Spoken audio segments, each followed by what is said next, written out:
We are live. Yes, we are. We are How's it back. going? How's it going?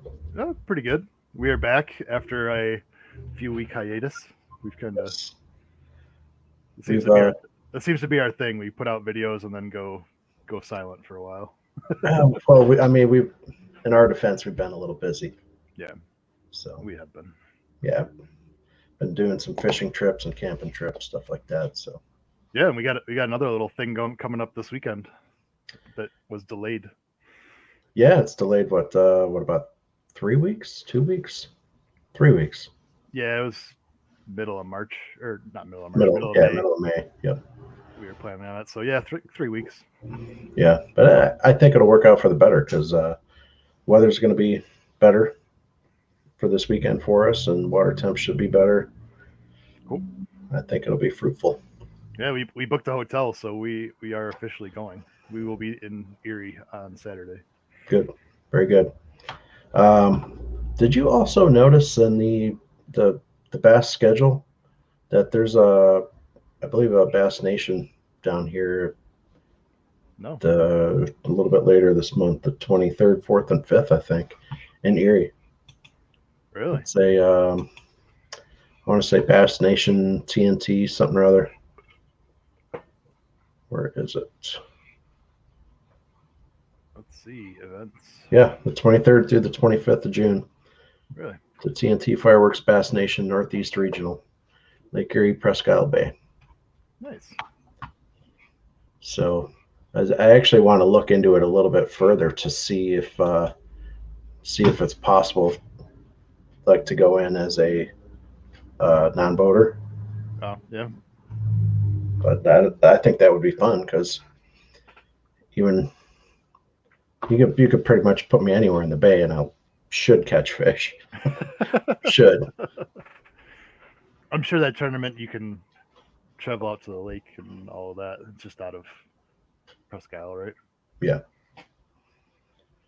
Yeah, I'm not sure. I'm not sure what launch they're using. I couldn't find anything about where they're headquartered, but either way. Yeah, I know. I've thought about that in the near future is going as a non-boater and go fish some opens or something just to Yeah. Yep. And especially having something like that right in the backyard. Yeah. Yep. be cool.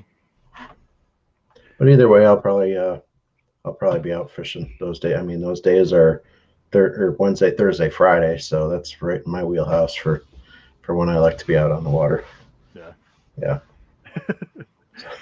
Or you see men over here. Follow me. Nice. Well, unfortunately, I can't actually enter any of those tournaments with my boat because I don't have a live well. I don't have a dead man switch. There's like a whole bunch of stuff that I'm like don't qualify to even be in it with my boat. Yeah, and I think there's even minimum requirements like for like motor and size and all that. Yeah. Yep.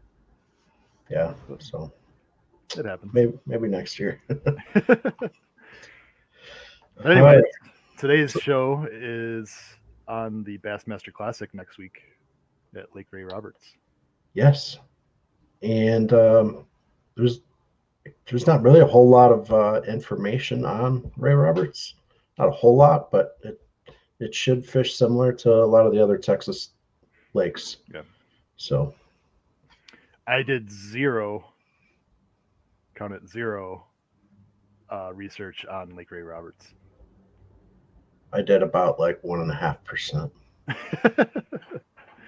I it's one of those things that's like I don't recall any tournaments in recent history. I know like right. I think it's like Clark Wendland or somebody won a tournament back in whatever, who knows when. So I mean, familiarity to the lake. I know they said that's going to be, they said that it's going to be interesting because of just running lanes because the lake is, I guess, very it's probably like trees and stuff, but yeah, it's a lot of broken off like tree stumps and stuff. Yeah, where the tin boat guys are going to have an advantage, possibly. So the first question I have for you are you going to the Classic? I sent you a message, and you never answered me. So I figured, you know what? I'm going to ask you live on the spot. Are you going to the Classic? I don't know yet. I don't know yet. I mean, we're still like a week out, a week and a day out. I mean, that's a lot of time for me. I mean, usually when I make a snap decision on like doing something, it's like 2 days before. So I should know by this time next week. I was gonna say when you guys went to Chickamauga for like a week over what was that, February or March? Very end of February. Yep, early March. Yeah. You guys like decided on Friday night, and we left Sunday morning.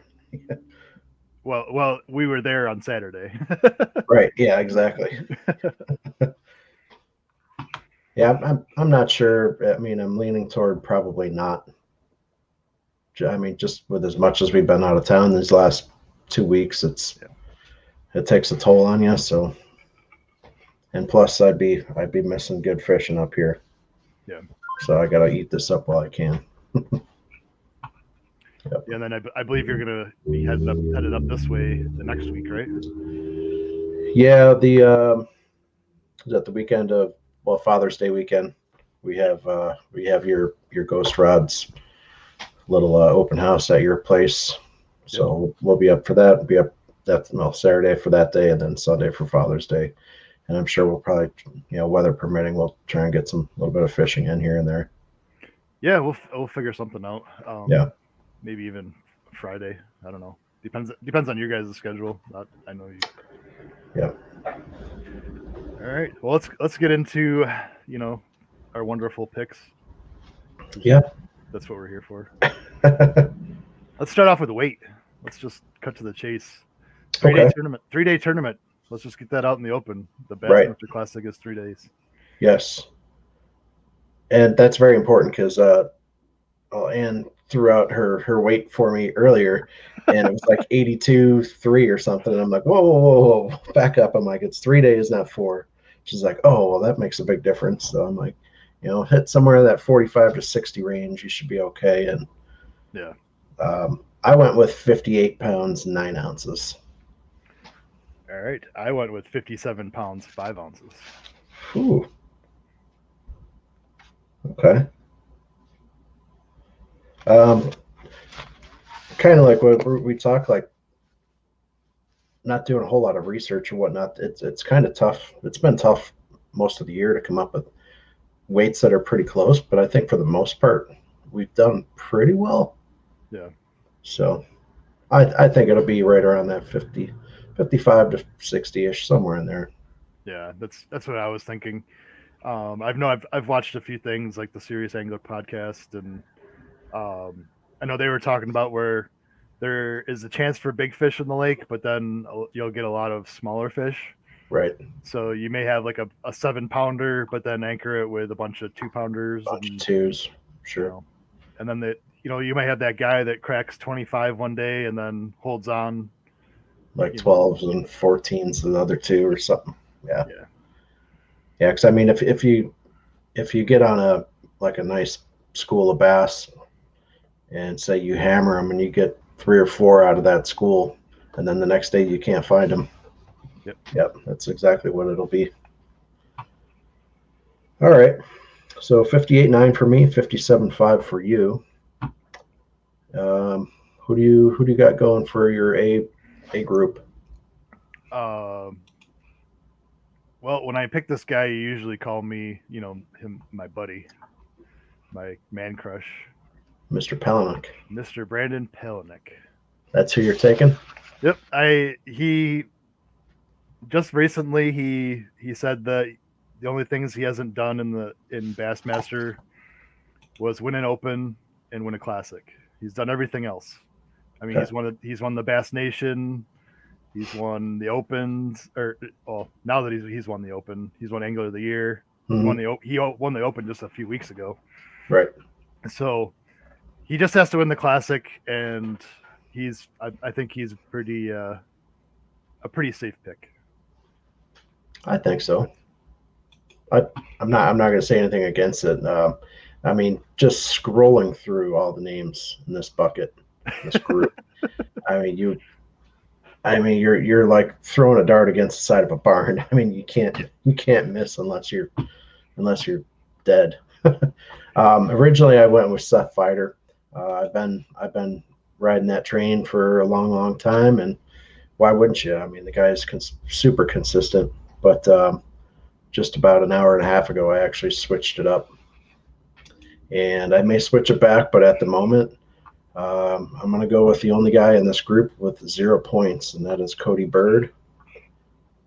I kind of wanted to get away from the higher percentage pick and get somebody lower percentage, but at the same time, you look at Cody Bird, and I've read a little bit about him. So he's that guy in his late 50s.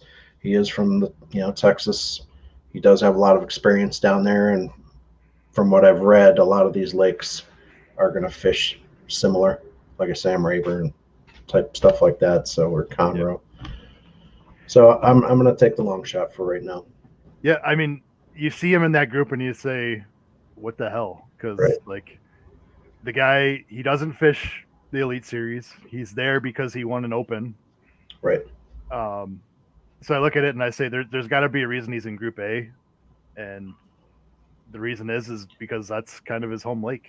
Right. He lives in that area. Yep. For me, like I think you've made up some points, but I'm still doing all right to where I see the top 4 guys have, what is it? Let's see. 50, 70. There's 80% of the people have picked the top 4 guys. We'll call it. So I'm gonna stay pretty safe with my A group pick and go there. Yeah. With Polinick, you have Walters, Zaldane, Polinick, and Fighter. Like those guys have 80% of the pick in that group. Yeah. And you can't really go. You can't really go against any of them. I mean, Zaldane. I mean, we're used to seeing him in the DE groups, but because it is right in his backyard. Well, I should say his new backyard. Yeah, I think I don't know. I don't know how much time he spends fishing the Texas area in his off season, but he's from California, and I think some people, San Jose area. Yeah. So I think a lot of people see Texas and think, oh, well, that's his like home lake. Well, honestly, I don't know how much he fishes the area. I think he's only been in the Fort Worth area for a couple of years, maybe 2-3 years at the most. I think. Yeah. I know. I know his wife is from that area, so. Mm-hmm. Yeah. Yep. It might help him. Yeah, it might. Who knows? All right. So you got Pelinick, I got Bird. All right, B group. Yeah. You go first. All right, I'll go. I went first. I'll go. I went with a chalk pick here. I'm taking Chris Johnston. All right. Well, I'll just stop you there. 32.6. I'll just stop you there and go first and tell you I'm picking Chris Johnston. Damn. Just look at his stats: 7 top 50s, 5 35s, and 3 top 10s. I mean, he's a Canadian angler. He's in Texas, but he's gonna crush it. I don't care where he's fishing. He's killing it. Yeah. Simple. I mean, he's doing better than Corey is. Yeah, and Corey is usually the shallower water guy that. He's normally the better southern fisherman, but not this year. Yeah, so I took the chalk here. 32.6%. It's hard to go against. But yeah, I'm never gonna pick Steve Kennedy. That's gonna be a tough pick for me. Yeah. I'd like to see Taco Ito do good. Right. That would be cool. And he's finished pretty well in Texas over the last year or 2 years. So it's not a bad pick. Yeah. I can see a lot of people picking Canterbury because he's a little older and he's fished around that area. I mean, Tally being from Texas, I could see people picking him. I mean, the B group, they're all fairly solid picks except for Kennedy. Yeah. And honestly, I don't think Steve Kennedy's a bad pick. He's not, but he's burned me more than he's ever helped me. So Right, and that's the only thing kind of holding me back from picking him is getting burnt, and it just leaves a void in the back of my mind. and for me, that might be even one of the reasons I didn't take Chris Zaldane, because he's burned me more than he's helped me. So yeah. So like 2 seasons ago, Zaldane was just like fire. yeah. He was just killing it, and I don't know where he went. All right, C group. All right, I'm gonna start off this group with telling you who I had picked. Okay. And then I changed it. I picked Buddy Gross. You changed it from him, or no? I picked him like when the classic when it was open. I picked everybody before any percentage came out. Okay, and then you found out that he hurt himself. Yep, he did something to his ankle. He's still gonna fish. Yep. But honestly, like, you mess up your ankle, your knee, that's a tough thing to deal with standing fishing all day. So he's going to be sitting up front in the captain's chair like David Fritz does in his boat. Yeah, Buddy Fritz. Yep. Buddy Fritz. Yeah. So like I had him picked because like I know this lake, he's a very much a ledge fisherman. Yeah. And I know Ray Roberts has some ledges, and they've talked about it being either shallow or them out on ledges. And I was ready to pick him, and then he hurt himself, and I said, you know what, I'm gonna find somebody else. There's 3 other guys I would think you're gonna pick. It's either gonna be Cox, Gustafson, or Hartman. And you're wrong. Oh. I went with Brandon Card. Brandon Card. Yep. That's funny.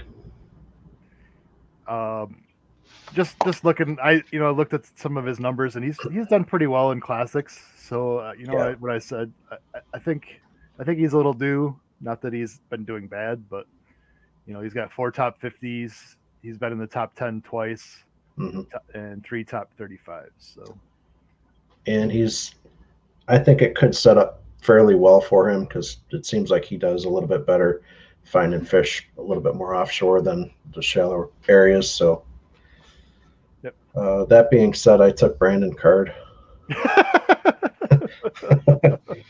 So. Oh wow. Yep, that's who I took. C group. I didn't even really think about too many other guys, like the Welcher and Cox picks. I like them, but not for those percentages, I guess. Yeah, I looked at Welcher and I said 24.5%. Yeah. I do like Welcher though. But he's definitely like the shallow water guy. I know he doesn't have, and the same with Cox. Like, they're very shallow water guys. So yep. We'll let the rice burner go by. So I mean, if it ends up being a ledge tournament, I mean, at least Brandon, I know he's got a little more experience going out on the ledges than Cox and Welcher. He's just got to be able to catch more than like one monster bag. Like, he's got to be able to catch a couple of those bags, not just one day. Yep. All right. D group. I'll go first on D group. Sure. I went with the Northern Angler. Do we have like the same picks other than Group A? Chad Pipkins. Oh, okay. Well, okay. All right. I bet you're gonna go with Felix or Mueller. I went with Austin Felix. Yep. Okay. I thought about him too, but I mean, he's been fishing pretty well lately. But yeah, I went with Pipkins. There's honestly no real rhyme or reason that I took him. I feel like he's gonna do well, and he's got good hair. Hey, okay. Yeah, I mean, Austin Felix, he's a magician with like his graphs.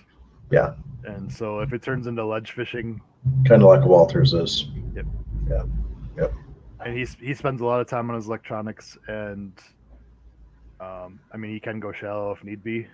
Those Minnesota guys, like, they can fish anywhere. You know, fighter Right. shows you he can Right. do pretty much anything. Yep. It's kind of like up here. We have the ability to do pretty much anything other than, I mean, I guess there's some spots we could punch, but you know, shallow. To be perfectly honest, like Presque Isle Bay, you can fish 40 feet. You can fish grass. You can fish pads. You can fish ledges. Yeah. You can do just about all of it within however couple miles it is. But yeah, there's a lot to do. Yep. And even up here, like the Niagara River, Lake Erie, Sure. Finger Lakes, like I could, if you want to do something specific, I could take you to a lake and we could just do that all day. You go right in the middle of the upper Niagara River and fish 2.5 feet of grass. Yep. You know, 2.5 foot deep, right in the middle of the river. Yep. You'd never know it. Yeah, and then if you want to, you could just turn around and cast into 40, 50 feet. Yeah. Yep. Yeah, you can throw a top water one way and the other way you can catch a walleye. Yep. Crazy. All right. Yeah, I mean, that group is, I mean, I don't know why Brian New is picked so high. I mean, I would pick Matt Airy. I was scratching my head too at that one. Yep. I mean, Austin Felix, Matt Airy, Paul Mueller, Chad Pipkins, they would all be picks before I went to Brian New. And I think a lot of that just comes down to he has the most points in D group, 1,470. That's my guessing why he's picked so high. Yeah. Yep. All right. E group.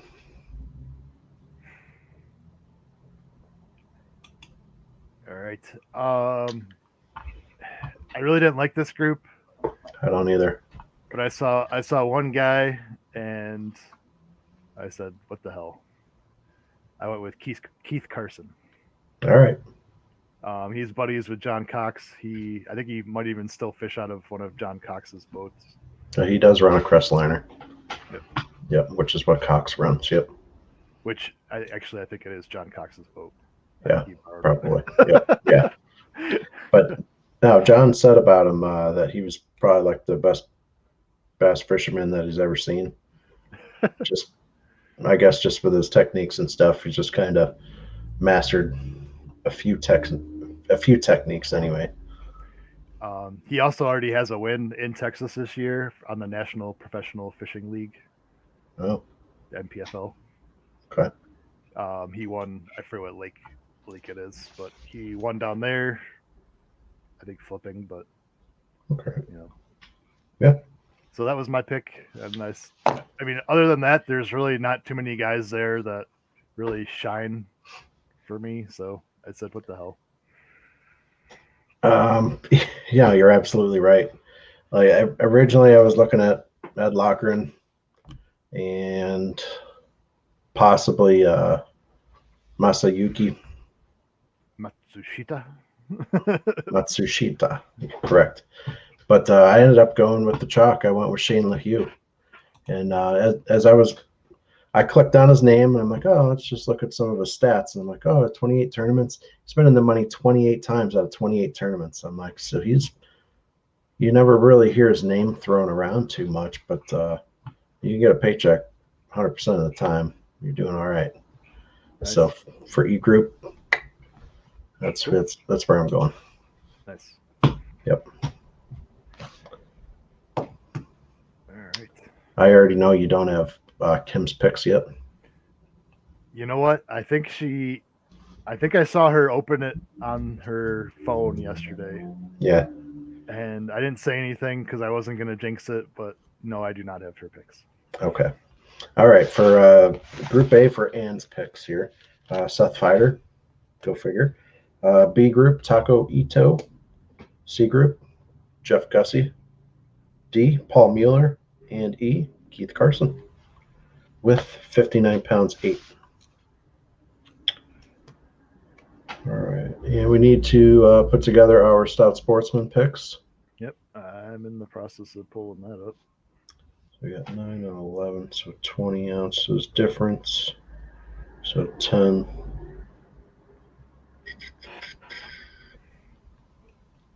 We can just do you just want to go 58 pounds even Sure. and make it easy. I'll do 57 pounds, 16 ounces.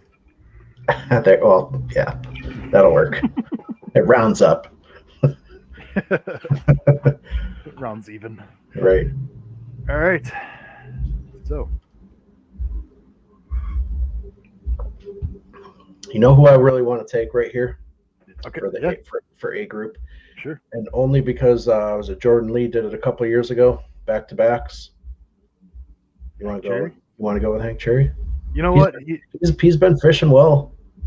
He's grown on us. I think He he's has. you know, He has.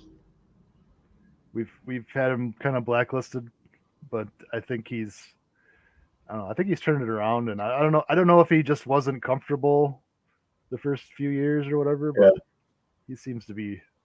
I mean, even like when he's got a camera guy on the boat now, he seems a lot more personable, and yeah, he's starting to grow on me a little bit. What do you say? Yeah, sounds good. I already put it in. Okay, beautiful. All right, B group. A guy that I kind of looked at, and Frank Telly. no, I actually looked at Drew Benton. Okay. He usually fishes pretty well. I mean, 6 top 50s this year, so Mm-hmm. I think Drew Benton is going to be the B group pick. Okay. I think of Drew Benton. I think more of like a spot fisherman. Yeah. But that's fine. We'll do Benton. C group. Whew.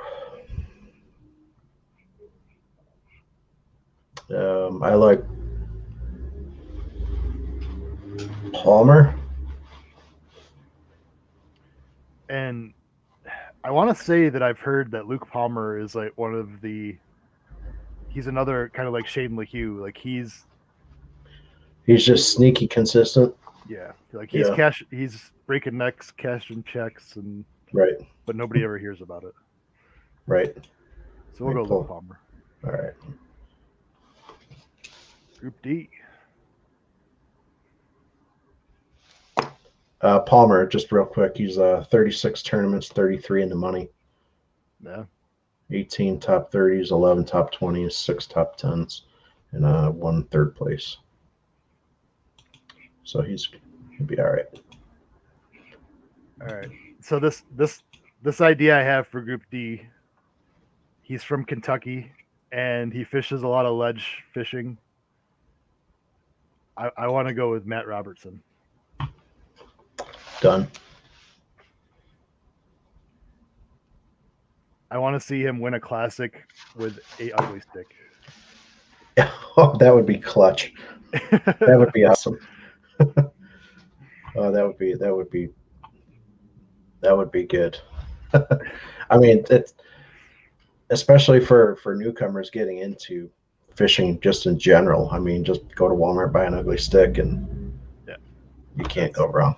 I mean, that's how I started. My first probably 6 or 7 rods were probably ugly sticks. Yeah. Yep. Yeah. All right, and E group. I guess you want me to pick E group since sure you kind of stole a couple there.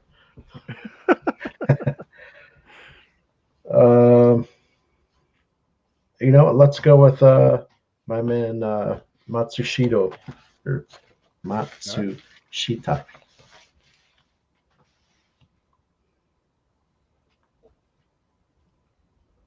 All right. With 57.16. Yep. I wonder what happens if you put 57.16. I don't know.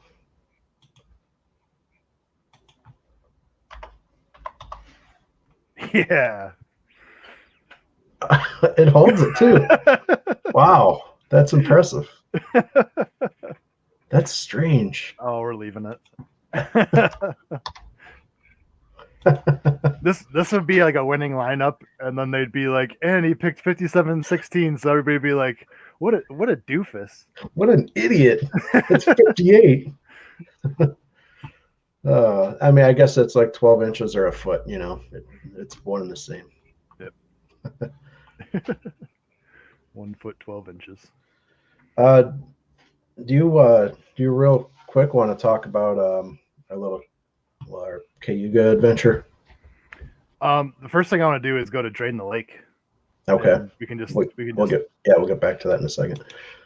So we have not done Drain the Lake for the Stout Sportsman's picks. Mm-hmm. So we have everybody here. Well, you got the full gamut. This is gonna be tough. And we haven't really talked like how we're like individually doing in Drain the Lake. Mm-hmm. But I will tell you that I am going to kick ass at Lake Champlain and St. Lawrence River because I have every guy who's going to finish. I'm planned out totally. Yep, this is going to be fun, and I know there's a lot of people out there that have the same ideas as we do. Probably. Like when they came out with this, it was 3 tournaments ago or so. Mm-hmm. And I was like in my mind, and we really didn't talk about it. But in my mind, I was like, you know what? I'm just gonna save all the guys that I want to use up north. Yeah. I'm gonna burn everybody else. Yep. And we're just gonna see how this plays out. I mean, and if you're trying to win some kind of a prize, it'd be like just completely stack your team for 1 or possibly 2 weeks. That's your best way of doing it. Yep. I mean, my focus is about if I got 100% that I got to divvy up between those 2 northern events, I'm going to do about 75% I'm putting into the St. Lawrence, and the 25% the good northern guys but can still fish shallow are going to Champlain. And the funny thing is I'm actually opposite from you. Right. Yep. Because I know, like I already have in my mind like my Champlain lineup. Well, I know you're running Fighter at Champlain for sure. Fighter, Polinick, probably Corey Johnston. Chris will be on my St. Lawrence team for sure. Yeah. So it's gonna be interesting.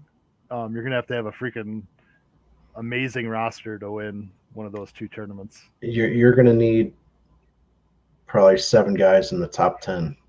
Yep. To win one of those weeks because it will be so loaded, and especially with them starting Drain the Lake this late into the year, so many of those northern anglers are still there and available. Yeah, it's gonna be fun. The point totals for that are gonna be just stupid. Yeah. And this will be something we go over. I really can't wait till they bring out the 2022 schedule. Mm-hmm. So I mean, we're gonna do shows for, pre-shows for each one, before 2022 rolls around. Because I mean, Drain the Lake, you are literally going to have to sit down, and it's going to take a lot of time to try and divvy up what guys you're going to allocate for which tournaments. And there's going to be a lot that goes into it. I see some spreadsheets ahead of us. There's going to have to be. Yeah. There's some algorithms or something going on. Like we're just gonna have to spreadsheet it out, and we'll figure it out. Yeah. And just see what happens. But for this tournament, I would try and burn southern guys as much as you can, and keep your northern guys for the next 2 tournaments. Yeah, I wouldn't touch anybody north of Kentucky for this week.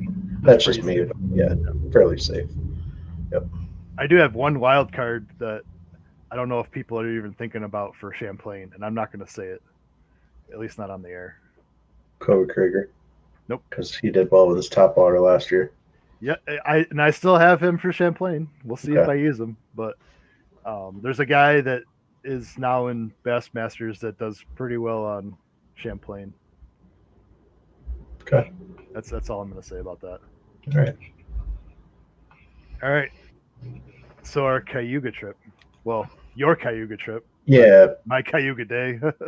it was it wasn't a last minute trip. It was something that Ann and I did, and so we rented a house down there, right on the lake, just literally like 2 golf drives away from the launch at Union Springs, and so I was kind of excited. It was about the same time of year as we had gone down a couple of years ago and just crushed the bedding largemouth down there, and we got down there and it was absolutely nothing like we had expected. Yeah, I'll say like my phone was blowing up like it'll say like like your memories. Right. It was like, oh, 3 years ago, oh, 2 years ago, and the common theme was I was on Cayuga catching bass. Yeah, I mean, and you're anywhere from 2 3/4 to 5 pounders. That was what we caught like all day. Yep. And it just, I mean, there was a few beds, a couple bass on them, but I didn't catch a single bass in like 4 or 5 days fishing down there. That's sad because that's, until this trip, that's my favorite lake to fish. Yeah. For bass, and I didn't catch one. So we did start. You guys got there on Friday, and Yep. Kim and I came down on Saturday.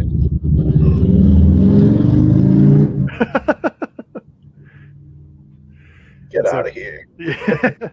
So Kim and I came down on Saturday to fish, and we had these high hopes of a small little tournament between the two boats, and I think we basically scrapped that. And Ann was the only one that caught a fish in the legal tournament. Time. And that was toward the end of our 4-hour allotment, and I was cruising over the couple of beds, if you want to call them that, and I pointed out a largie. I'm like, right there, 9 o'clock off the side of the boat, and I dropped it on it a couple times with a Ned rig and nothing, and then she like first cast, bang, you bit it. I'm like, all right, 1 pound 15 ounce she got, so save some face. Yeah. And then the only other bass that was caught by that. Yeah. No, that guy. I'll just say that you sent me a picture of these two fish, and they were underneath your dock on Friday. Yes. And you said, "Here's a 4-pounder with a." I don't know what you said for the other one. I think it was a 4 and a 2.5, 3, something like that. So we got done. Yeah. Male and a female. Yep. So we got done fishing our thing, and we pulled up at your cottage there. Yep. And at the end of the dock, there they were. Yeah. So I grabbed my Ned rig and I just pitched out there, and it didn't take me very long to catch the. No, it was probably a couple of casts, wasn't it? Yeah. Why am I so fuzzy? I don't know. Why are you so sticky? Let me just sit still here so the camera doesn't have to refocus. So yeah, it only took me a couple of casts, and you called it a 4-pounder, and it weighed 3 pounds 15 ounces. Yep, I know. And that one had the goofy eye too. Yep. Yeah, but as soon as I walked down onto the dock Friday, I immediately saw them. They were kind of swimming around, and I'm like, I'm gonna leave them alone. I'm like, I'm not gonna try and catch it. I'm like, there's plenty more out there. And little did I know, I should have caught it. So the question is, were they still there hanging out after I caught that one? They were in the vicinity. Yeah. They weren't quite as on top of the dock as they were, but every now and then you'd see them like once a day. Yeah. Yeah. But because we couldn't catch any bass, my focus changed to perch and whatever else I could find. And in the process of finding perch, I found some lake trout. Nice. So I just kind of went offshore down by Ellis Point, which you pointed out to me. So I went down there, started at like 20, 22 feet and worked my way out. And I got a couple at like 24-ish, and then all the way up to like 55, 60 feet of water, just drop shotting. And they're good fighters, man. It's a good time. Nice. Yep. Yeah, it was very.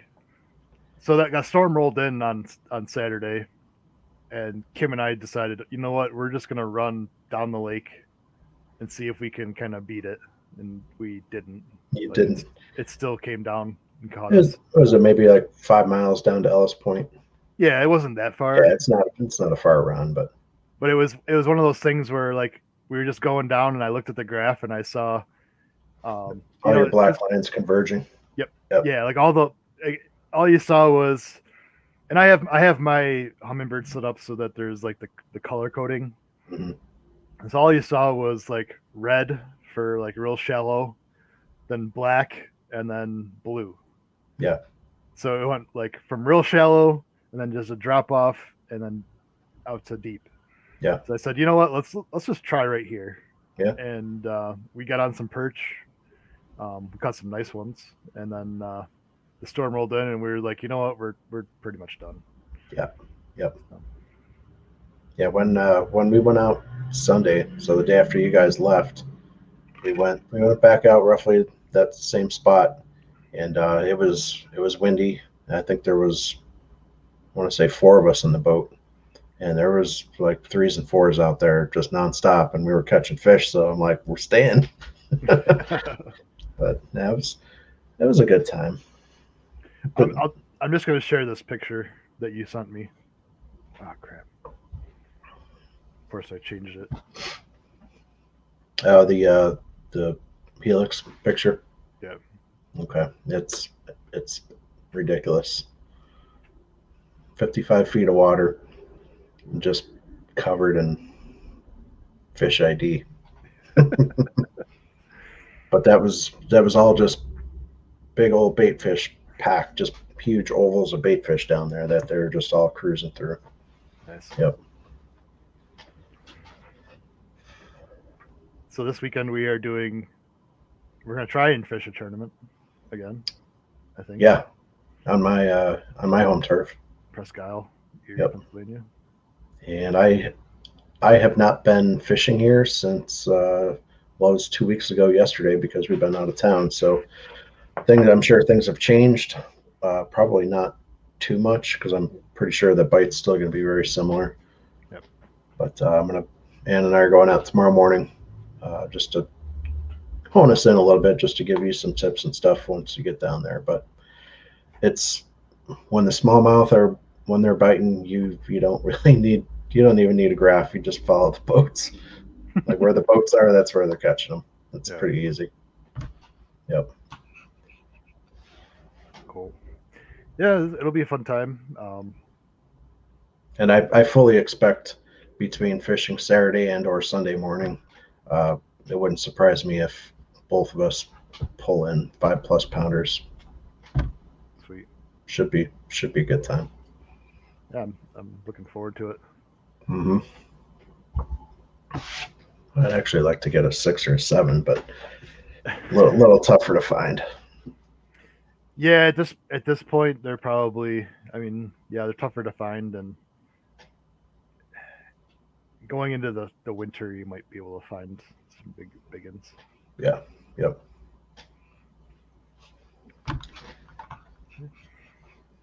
What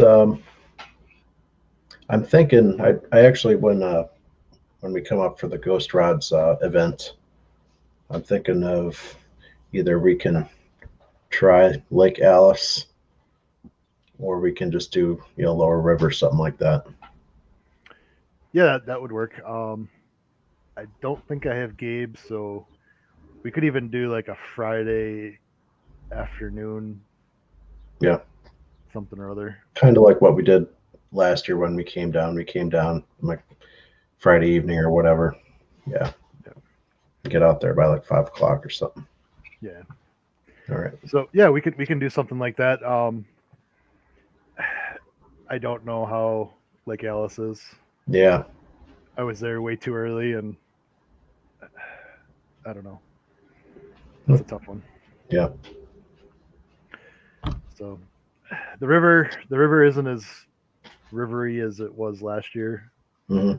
They're definitely not in the same spots for the same time frame, but yeah, I don't know if things are a little delayed compared to last year. Mm-hmm. Well, I haven't been out there in a while. If not, I mean, if the weather's not too rough, we could always go out onto the big lake, and I can bring some downriggers with me. Maybe we can try for a little salmon bite. I think Kim would enjoy that. Yeah. She wants to do some of that. Yeah. I think it'd be fun. Just have to get some pointers from a guy I know.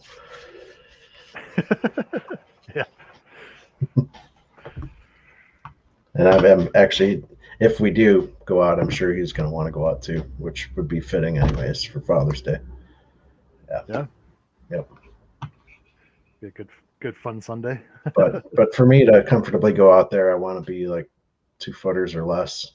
Yeah. Because those 2 footers can go to 4 footers quick, and I don't want to deal with that. Definitely. So yeah, like June 19th at my house, we're having the Ghost Rods open house. Mm-hmm. The shirts, and well, I only got 2 hats because I want to see how the hats turn out before I start offering them. But the shirts will be here hopefully tomorrow. I'm hoping, but Saturday is when they're supposed to be delivered. Okay. Either way, no I'll big deal. I'll have rods for sale. I'll have used rods for sale. If you want to bring some rods, I don't care. Whatever. Who, me or everybody else? I don't care, man. Yeah. If somebody wants to come set up a little table at the end of my driveway, go ahead. Yeah. Yeah. I think I'm gonna have some walleye rigs for sale because I'm gonna get busy and tie up some worm houses. All right. Maybe if you have some time, you could do some drop shot weights. Now you're talking. You haven't poured yet. I haven't needed to. We put in that big Woo tungsten order, and I haven't needed them yet. So. Yeah, I'm definitely to the point where, and I've gotten to like I think I've lost 1 of those of tungsten so far. Yeah, I think I lost 2 tungsten weights so far this year. Yeah, and to me, Cayuga, for example, it was windy as get out most of the time. I was offshore fishing lake trout, and I'm just drop shotting. I'm not trolling or anything. I was using a 3/8 ounce Woo tungsten, and that's all I needed. That sucker would go straight down, and it would stay there. Like 1/4 ounce wasn't enough. 1/2 ounce was too much. Yeah. Yeah, I mean, on the river, the Niagara River, I was drop shotting 20 to 30 feet for bass, and I was using a 1/4 ounce. Yeah. And had no issues with it at all. So that the tungsten is so dense and it's so much thinner. Like you can throw that 3/8 or 1/4 ounce lead, and it just has a bigger profile to it, and the water grabs it and moves it. Yeah. Yeah. I think there's also something to be said about like experience with fishing. As you get more experienced, you use less weight. True. I know, like Kim has put like 2 drop shot weights on, so it's like almost like an ounce of weight. Yeah. She's like, I just need some more. I'm not feeling it. I'm like, yeah, I'm sitting over here with a 1/4 ounce. Yeah. So I like to be able to just lift it up off the bottom and feel it just set back down or tap down, but I don't want it to slam down. Yeah. To me, when I visualize what that bait's doing with that much weight on it, it's not the presentation that you want. Yep. In my eyes anyway. Yeah. Yeah, I think that's a good rule of thumb is use just enough weight. Right. Yep. For me, I'm getting away with a real skin, like real small, especially with that tungsten. Were you using the teardrop or the pencil? I've used both. I like the pencil a little bit more than the teardrop. Okay. For going that deep. Okay. But then, like the teardrop I was using was even lighter. I think I was using an 1/8. Yeah. The teardrop. Yep. So, yeah. I'm looking forward to this weekend. I'm looking forward to 2 weekends after that to do more fishing. So yeah. Um, we are going to be working on our production drop shot rod, Mhm. and after this weekend, I'm going to leave you with my drop shot rod, Mhm. which is totally different from yours. And then the 7 foot medium light. Yep. Okay. Now are we taking reels off? Because I don't want to use your reel. Yeah, I yeah, use my reel. We'll just yeah. swap rods. Okay. Yep. Cut your Okay. bait. Cut your bait. Take your reel. Yeah. Well, it's a drop shot rod. It should just slide right through the eyelets, through the guides, What's right? that? It should. No, your hook and everything should be able to Oh slide no. through the eyelets. Oh no. You. No. I don't think you're going to be able to get. I have on my rod is the micro guides. Right. I mean, you're talking. I'll have to look. You're talking skinny. You But have I to mean, tie. if, You have to if tie you good knots. if you can't fit a tiny ass little knot and a drop shot hook through there, are you serious? It's that thin? It's yeah. I'm gonna have to go check now. Either way, it would probably behoove us just to cut it at the braid anyway and retie Yeah. it just so it's I mean, fresh. after all the fish I'm gonna catch this weekend, I'm gonna have to cut it off. And Well, I'm sure you'll have to retie it a couple times anyway because you will get broken off. woo, we'll see. Yeah, it's gonna be a good weekend. Yep. So one thing I want to do throw out to you Yes. is the last tournament we made a bet. Yep. And I lost. That was the Jay Willie versus Justin Atkins bet. Yep. Yeah.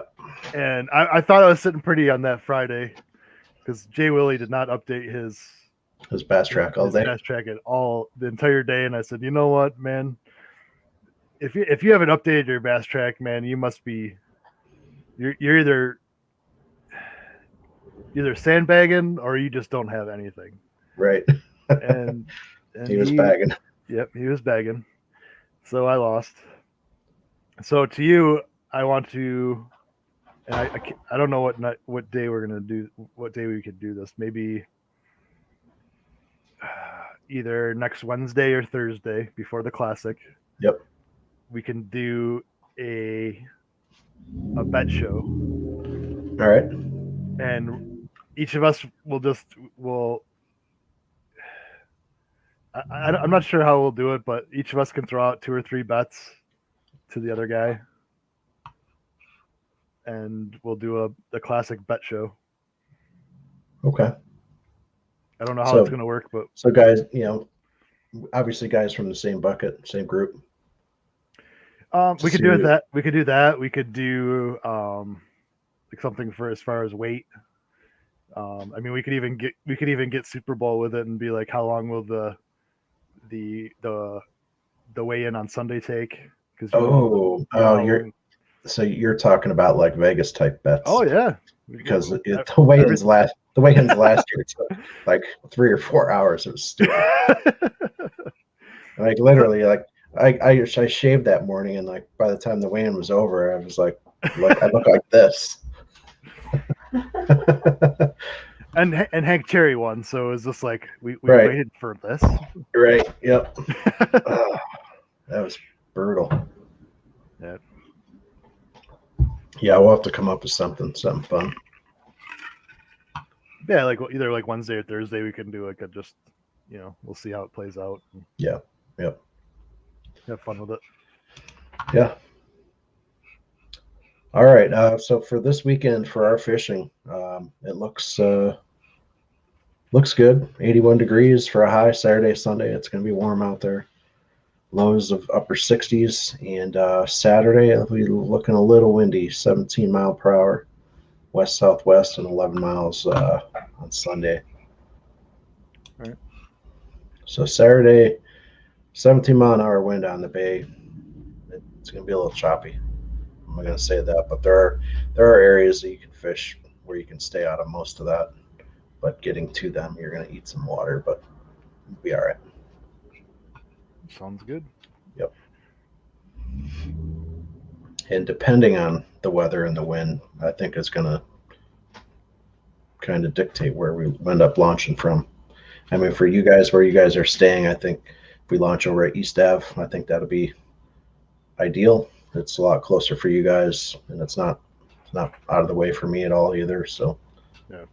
And that puts you out on the lake side of the bay. But there are a couple good spots like Thompson's Bay.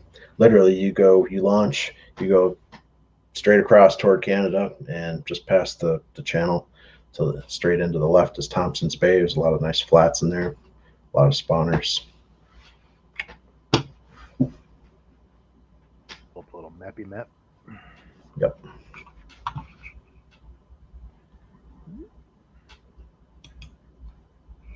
Are you going to throw it up on the screen? Yeah, what the hell? I can kind of point stuff out to you a little bit. All right. So zoom in, pull it to your left. All right. So the East Avenue launch is right here, right? That's right where that little hook thingy is. Yep. Let's do this. Yeah, that's your launch right there. That's not where I normally launch, but it's a decent launch. Actually, that's your picture back there. It is, yeah, that is my background picture. Exactly. Yep. I haven't launched there yet this year, but it's not a bad place. So zoom out, and then you can go right where the North Pier is, where that blue dot is. So if you go continue up and to the left of that, there's Thompson's Bay. Yep. So right in there, and then even all the way back up into that little teardrop space above that, there's a lot of flats for spawners. And then Misery Bay is always pretty good. And then right in front of the Perry Monument, that blue dot, basically just the shoreline there, it's pretty shallow. You're talking anywhere from 3 to 6, 7 feet. That goes out quite a ways. Like you're talking quarter, half mile. That's all intermittent grass and sand. Yeah, all that. You can kind of see it in the picture. The last 3 large or smallmouth that I caught just the last time we were out was pretty much right where your pointer was. Yep. Right in there. Yep. Now, as far as running the motor. Yep. Where is off limits as far as trolling motor only? The only trolling motor only that I know of is back into the lagoon. So zoom in on Perry Monument. So you go underneath that bridge. Okay. So you can motor all the way back, combustion all the way, scroll back into there. Keep going, and then there's a little lagoon ramp right there. Yeah. So there's a small ramp that I use on occasion if it's super windy. I can just fish in Misery Bay or the lagoons. But right where it tees off to the left, right there, that's as far as you can run a combustion. Everything back there is electric. Okay. And it's signed too on both sides of that entrance into the lagoons. Okay. But there's going to be a ton of pads and grass back there. And if you stay in the middle part of the channel, you're looking at anywhere from 8 to 13 feet. Oh, wow. And even a lot of the places back in there that you wouldn't think are deep are still, 6, 8, 9 feet deep. But it's a real narrow. You get off of that main 20-foot, 10-foot channel, and you're like 2 feet in no time. So you got ledges, grass, pads, even back there. Can you go from here and go all the way with your boat? Not with my boat. Okay. The last 2-3 years, you could probably get through there with the water levels being higher if you could get under that bridge. That initial bridge right where you're at, you're not gonna, even like kayaks have a tough time getting under there. Gotcha. But you could. Another good area, like all the way like toward the left, scroll in kind of where those two ponds are in the middle of the. All right, and a little bit more. All right, now go down. Now there are some flat areas. There's a little launch there, like in front of there to our right on the screen. There's some shallows. Those shallows there. There's a lot. You'll see a lot of boats in those areas too, fishing on beds. Yep. Cool. I mean, it doesn't take a genius to look at Google Earth like we're doing to figure out where's good, where's not. But yeah. Especially this time right now. And then right there at that point, you can kind of see offshore. It's very shallow. Right here. Yeah. Oh yeah, there's actually some grass right around where your pointer is that you'll see, but definitely don't want to cut through there. I mean, last year with water levels 1.5 feet higher, I was dragging the outboard, and it's shallower this year. But oh wow, right at the base of that curve there, where that point comes out, right in there. I've caught a lot of nice bass through there. More summertime, like July, August. Springtime, there's a lot of pike through there. Yeah. But cool. Yep. Well, we've gone an hour. And yes, we have. Half the time it really hasn't been even on the classic. So no, it hasn't. We've been catching up. Yep. All right. Alrighty. Should we wrap this up? Yeah, let's wrap this up. Do you want to run through our picks again real quick for if anybody makes it this far, if they missed that one person watching? Yeah. So let's see. I went 57 pounds, 5 ounces. Mm-hmm. I have Polinick in A, Chris Johnston in B, Brandon Card in C, Austin Felix in D, and Keith Carson in E. All right. And I have 58 pounds, 9 ounces. A group, Cody Bird, Chris Johnston for B, Brandon Card in C, Chad Pipkins, D, and Shane LaHue, the chalk pick for E group. And Stout Sportsman, we have Hank Cherry for A, yep. Drew Benton for B, Luke Palmer in C, Matthew Robertson in D, and Masayuki Mishita in E. With how many pounds and ounces? 57 pounds, 16 ounces. Or 58 pounds. I really want to win, so somebody looks at our lineup and says, "What the hell?" Right. All right. Bassmaster Classic. It is 3 days. It starts Friday the 11th, so a week from tomorrow. So it's Friday, Saturday, Sunday tournament, weather permitting. And so when you are picking your weights, just be mindful that it is 3 days, not 4. Sounds good. Yep. All right. All right. Well, I appreciate everybody stopping by, whether you were live or not. Probably weren't watching us live, but like and subscribe and come back, check out some more content from Stout Sportsman. Yeah. And if you're in the area, the 19th of June in the upstate Western New York area, Scott's got a little Ghost Rods show and tell going on at his house. Yep. Go to Facebook and go to Ghost Rods, and there will be an event in there for Ghost Rods Open House on June 19th. Yep. Bring your dad. Yeah, I'll bring him over. I'll be there with my boat. You'll obviously live there, so you have your boat too. But yeah, my boat will probably be there. Yep. My rods will be there. We'll show off some rods, and we'll have some stuff for sale. Yeah. Obviously, I'll have my 3 Ghost Rods up there, and just to showcase as well. Cool. Throw some weights on, have people cast them in the backyard, whatever. I don't care. I actually bought a rod stand for the open house, so it's like a 16 rod stand, so I can just put all the rods and I have a stand upstairs that Yeah. I use. I mean, if you want me to bring that, I mean, Yeah. it holds, I think, like 20-ish. Oh, nice. I can bring it if you want. Yeah. Yeah. If you remember. Yeah. That's cool. All right. Anyway, you can have ghost rods on one, and you can have the stuff that's like For sale. whatever for sale on the other one. All right. Sounds good. I'll do. All right, guys. This is Scott and Matt. Matt, we're stout sportsmen. Stay stout. We out.